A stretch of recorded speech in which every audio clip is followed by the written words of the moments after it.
I found out about his affair on a Tuesday morning, the most ordinary day of my life. No screaming, no dramatic confrontation, just a notification that wasn't meant for me.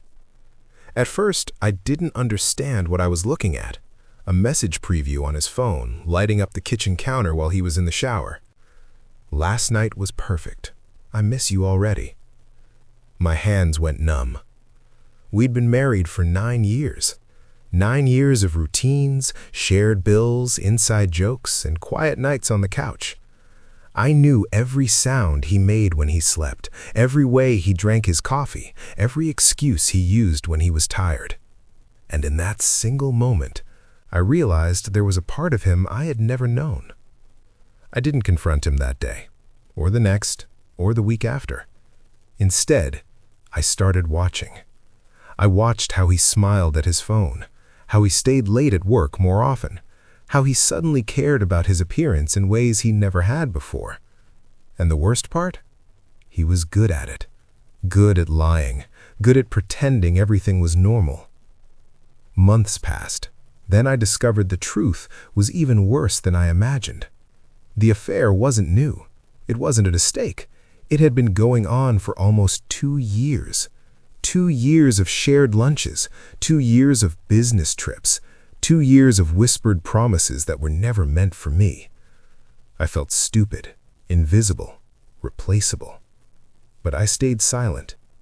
Not because I was weak, but because I wanted to understand why. I replayed our relationship in my head, searching for the moment I lost him. Was it when I stopped laughing as much? When work drained me? When love turned quiet instead of loud? Every night he came home and kissed my forehead like nothing was wrong. And every night I died a little more. The breaking point came unexpectedly.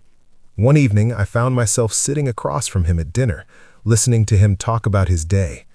And suddenly I realized something terrifying. I didn't recognize the man in front of me anymore.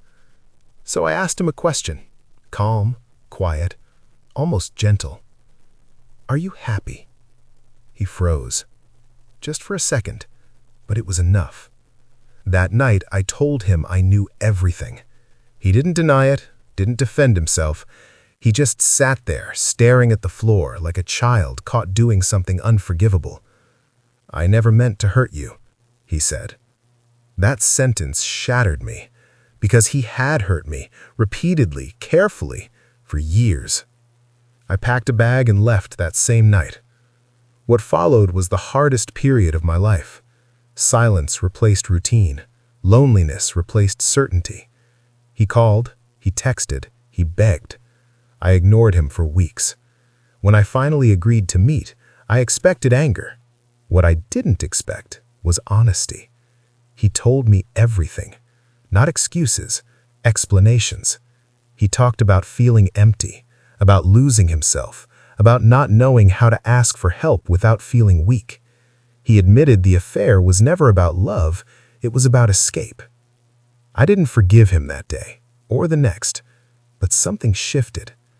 We started therapy, separate at first, then together. Painful conversations, uncomfortable truths. There were nights I cried myself to sleep, nights I wanted to give up.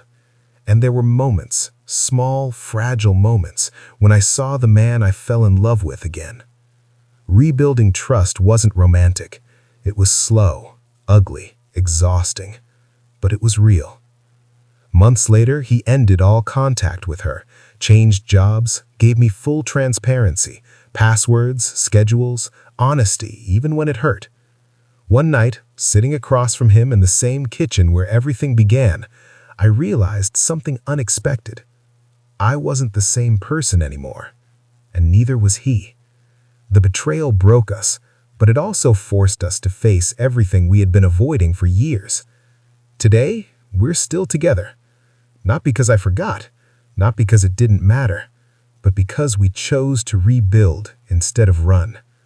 Some people will never understand that choice, and that's okay, because love isn't about perfection.